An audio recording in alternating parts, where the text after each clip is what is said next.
की तकरीर में कहते हैं जी पाकिस्तान इंडिया का नाम नहीं लिया, लेकिन मेरे ख्याल में उन्होंने पाकिस्तान का नाम लिया था। अच्छा तार क्या नाम लिया साहब उन्होंने कहा है तालिबान हमें जिस तरीके से रिप ऑफ कर रहे हैं। वो तो तालिबान का हो गया ना यार। आप तालिबान के आपकी जो अटैचमेंट तालिबान के साथ, आपका मजहबी अकीदत है आपकी उनके साथ, जो हकानी ग्रुप है, हकानी मदरसा है, आपके सारे स्कूल कम है, मदरसे ज्यादा हैं, तो मेरे ख्याल में आपका भी उन्होंने किया। और मैं एक और आपको बात बता रहा हूँ, जब भी फाइलें खोली जाएंगी तालिबान की, आपकी फाइल भी उसमें से कोई एक आध निकल के गिर पड़ेगी टेबल से।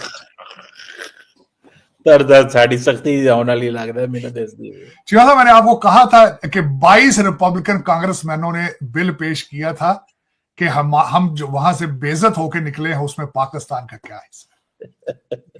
ये फाइल आएगी चीमा साहब। अब उसमें जो आज मैं चीमा साहब, जो मैं दुख के साथ कहना चाहूंगा, दुख, शर्मिंदगी और दुख, वो मेरा ये था कि सर्दी की वजह से अंदर उन्होंने कर दी रटंडा के अंदर, तो तकरीबन कहते हैं 600 लोगों को इनविटेशन थी, मुझे लगता तो नहीं था, लेकिन उसमें चीमा साहब शर्मिंदगी ये थी कि सारी कौमें बाहर से गई। बल्कि मैं बता रहा, विवेक रामास्वामी, जब भी कैमरा डोनाल्ड ट्रंप साहब पे आता था, विवेक रामास्वामी पे चला जाता था, संदर पिचाई पे चला जाता था, पीछे बैठे थे चीमा साहब। जेडी वाइस के साथ उषा वाइस सामने नजर आ जाती थी। आज शंकर साहब भी बैठे हुए थे, बिल्कुल डॉक्टर, वहां कोई नहीं था तो मेरी कौम का कोई बंदा नहीं था। और आज मेरा दिल कीता है चीमा साहब, मैं सराहने दे विच मुंह दे के रो पावां। आज दिस इज हाउ आई, कि हमारी तालीम में कोई पता तवज्जो ही नहीं है। जिहाद जिहाद जिहाद। तार साहब ये जो जितने डॉक्टर हैं वहां पे, ये जो सारे लोग हैं वहां पे, अमेरिका के मिलियंस ऑफ डॉलर के मालिक हैं, ये एक भी हम नहीं बना सके आज तक कांग्रेसमैन। ये वो चीमा साहब, डॉक्टर जो है उस सिर्फ जब बड़ा घर ले लेता है, बड़ी गाड़ी ले लेता है, वो समझता है कि हम गार्ड ना उस बिल, वो सिर्फ इससे आगे उसकी दुनिया खत्म हो जाती है, रुक जाती है। एक गाड़ी, एक घर, फिर वो किसी को इंसान वो कहता है कि मैं I am a superior human being now. वो इतना गैप क्रिएट कर लेता है दूसरे इंसानों के साथ, वो समझता है मैं I am super natural now. हालांकि गाड़ी घर जो है ये थे बंदा लाई फिरता चीमा साहब। बैंकों ने फाइनेंस करना होता है, पेमेंट ओनली भी आ गई थी चीजें, इंटरेस्ट ओनली लोन भी आ चुके थे, लेकिन उनका कभी आपने दिमाग देखे? आपने एक गाड़ी ले लें, घर ले लें, इससे आगे दुनिया खत्म हो जाती है उन्हें। और तीसरा, मैं तो डॉक्टरों को मैकेनिक कहता हूं चीमा साहब, मैकेनिकों को क्या पता है कि पॉलिटिक्स क्या चीज है, उन्हें क्या पता सोसाइटी के प्रॉब्लम क्या है। अगर डॉक्टर इतने अच्छे होते तो चीमा साहब हर लेजिस्लेटिव बॉडी के अंदर डॉक्टर होते ना, सर्जरियां कर रहे होते हर असेंबली के अंदर बैठ के। कोई है डॉक्टर आज तक आपने देखा? कितने मुल्कों के सदर डॉक्टर हैं? कोई नहीं है, वकील होते हैं चीमा साहब। हाँ, आपका प्रॉब्लम मैं बताता हूं क्या है। एक तो आइडेंटिटी क्राइसिस है, ना आप ना अरबी हैं, ना फारसी हैं, ना पठान हैं, ना पंजाबी हैं, पता नहीं है क्या है। एक तो यही प्रॉब्लम, और दूसरा हर वक्त पैसे पैसे पैसे पैसे। सुबह उठते हैं पैसों पे, तो बाद सारा दिन पैसे, और जिस चीज पे ज्यादा फोकस किया जाए वो उतनी दूर चली जाती है। वो 22,000 डुअल सिटीजन जो आपके ब्यूरोक्रेट हैं, वो चलने देंगे आपको पाकिस्तान में? वो निकलने देंगे आपको किसी जगह पे? तो चीमा साहब, आज मैं बहुत दुख हुआ है, और उसमें आपके मुझे बिल्कुल फ्यूचर में भी कुछ नजर नहीं आ रहा, बिल्कुल कुछ नहीं आ रहा, अंधेरा नजर आ रहा है। आपकी सबसे बड़ी अचीवमेंट, आज डोनाल्ड ट्रंप साहब ने कहा कि आप मार्स पे चले जाएंगे, मार्स पे। आपका इस वक्त सबसे बड़ी अचीवमेंट जो है वो सरीना जेल है। Adiala jail is the most popular कैदी, 804 से आगे दुनिया नहीं चल रही। आज मैं आपको लतीफा भी सुनाने लगा। कौम की ज़हनी हालत यह है, इतनी मफलूज हो चुकी है कि कौम। डोनाल्ड ट्रंप साहब इज अ 47th प्रेसिडेंट, ठीक। पिछली दफा वो कौन से थे? 45th। हर कैप, हर टी शर्ट के ऊपर 45, 47 है। मेरे अनपढ़ बच्चे आवारा कहते ने फार्म 45, फार्म 47 प्रमोट कर रहे हैं डोनाल्ड ट्रंप साहब। कहते हैं डोनाल्ड ट्रंप साहब को दुख है फार्म 45 47 का, ये खान साहब के लिए इतनी मेहनत कर रहे हैं, फार्म 45 47 कहते हैं जो धांधली हुई है इलेक्शन में उसकी बात इतने ज़हनी तौर पर मफलूज हो चुके हैं। बड़ी कोट पैरी ताड़ साहब पैर ही जैसे, और ना उसमें बात यह है चीमा साहब, रब्बी पैर रही है उनकी पैर, और 77 ईयर से चीमा साहब, आज नहीं, ना आज ये सजा शुरू हुई है, ना कल खत्म होगी, ना आज खत्म होगी।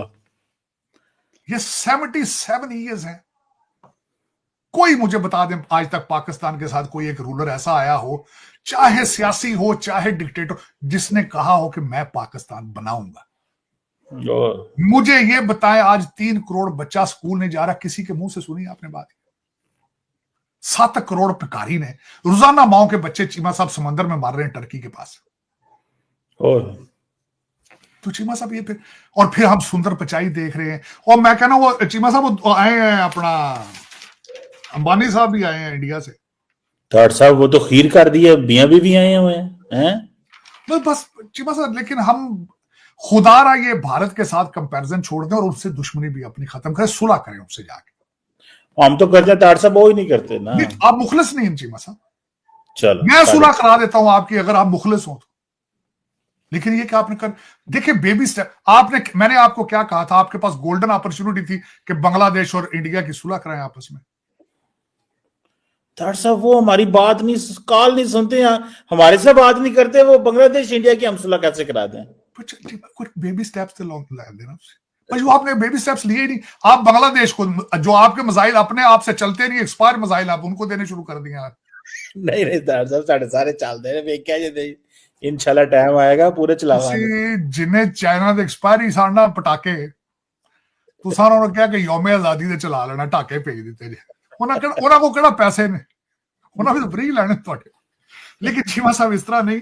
लेकिन दुनिया फ्यूचर के अंदर, आज डोनाल्ड ट्रंप साहब ने बार बार कहा है कि मैं पीस मेकर हूं दुनिया का। उन्होंने नाम दे दिया, मैं पीस मेकर हूं। और जो उन्होंने अगले दिन भी मैंने स्पीच उनकी थी, और बार बार वो चीज को प्रमोट करते हैं, लव रिलीजन और टैरिफ वो कहते हैं। उन्होंने कहा कि मैं अमेरिकन अवाम के ऊपर टैक्स नहीं लगाऊंगा। जो उन्होंने एक डिपार्टमेंट बनाया है एक्सटर्नल, पहले इंटरनल रेवेन्यू सर्विस है, अब एक्सटर्नल रेवेन्यू सर्विस उन्होंने एक डिपार्टमेंट नया बनाना है जो कि दूसरे ममालिक से टैरिफ लिया करेगा। वो कहते हैं टैरिफ से हम दौलत इकट्ठी करेंगे और गाड़ियां हम अपनी खुद बनाएंगे, तेल अपना खुद निकालेंगे। और उसके बाद उन्होंने कहा कि अब the glorious century has begun. ये उनके आखिरी अल्फाज थे आज की स्पीच के, गोल्डन एज इन्होंने कहा है। तो चीमा साहब, it's a new dawn, it's a new day, it's a new America and it's a new world, इसमें कोई शक नहीं। ये जो गल्फ ऑफ मैक्सिको और पनामा, इसके ऊपर वो उन्होंने बातचीत कर रहे हैं। दो टॉप पनामा के बारे में तो उन्होंने कह दिया कि हम ले रहे हैं, और गल्फ ऑफ मैक्सिको को उन्होंने नाम दे दिया, गल्फ ऑफ अमेरिका कह दिया है। दो दूसरी चीजें, आज मैं किसी जगह बैठा था तो कह रहे थे जी ये क्या इधर उधर की बातें कर रहे हैं। मैंने कहा बातें नहीं कर रहे, उन्होंने जो प्रेशर क्रिएट किया था, कुछ उन्होंने कई चीजें उनमें से हासिल कर ली हैं। मैक्सिको ऑन द टेबल है, ग्रीनलैंड अमेरिका का हिस्सा बने या ना बने, लेकिन उन्होंने ये कह दिया कि आप यहां पे आके बड़ी आर्मी बेस अपनी बना सकते हैं। कल रात हमने आपको कहा था कि डोनाल्ड ट्रंप ने शपथ लेने के बाद कुछ ऐसा कहा जिससे पाकिस्तान की फट गई है। दरअसल उन्होंने अपने एक बयान में कहा था कि आतंकवादी संगठनों के खिलाफ सख्त कार्रवाई की जाएगी। इसके साथ ही उन्होंने पाकिस्तान को ये कड़ा संदेश दिया है। उन्होंने कहा कि अमेरिका अब ड्रग तस्करों को भी आतंकियों का दर्जा देगा और किसी भी देश को मुफ्त में मदद देने की नीति को खत्म करेगा। ये बयान अमेरिका की तरफ से पाकिस्तान को दिए जाने वाले गैर नाटो सहयोगी देश के दर्जे पर पुनर्विचार की ओर इशारा करता है। अमेरिका ने सालों से पाकिस्तान को गैर नाटो सहयोगी देश का दर्जा दिया है, जिसके बदले पाकिस्तान को हर साल अरबों डॉलर की आर्थिक मदद मिलती रहती है। ट्रंप के इस बयान से यह साफ हो जाता है कि वो इस विशेष दर्जे को खत्म करने पर विचार कर रहे हैं। इससे पहले ट्रंप प्रशासन के एक सहयोगी ने भी इस दिशा में संकेत दिए थे। ट्रंप ने स्पष्ट किया कि उनकी सरकार आतंकी संगठनों और ड्रग तस्करों के खिलाफ कड़ी कार्रवाई करेगी। उन्होंने ड्रग तस्करों को अब आतंकी का नाम दे दिया है। जिसके बाद इन पर प्रतिबंध लगेगा और सख्त कार्रवाई की जा सकेगी। अगर अमेरिका पाकिस्तान को गैर नाटो सहयोगी देश का दर्जा खत्म कर देता है तो पाकिस्तान को मिलने वाली अरबों डॉलर की अमेरिकी मदद खत्म हो जाएगी और पाकिस्तान की अर्थव्यवस्था पर इसका गहरा प्रभाव पड़ेगा। तो इस बयान ने पाकिस्तान की चिंताएं बढ़ा दी हैं, क्योंकि अमेरिका की सहायता पर ही उसकी निर्भरता काफी हद तक रहती है। आप लोग क्या सोचते हैं?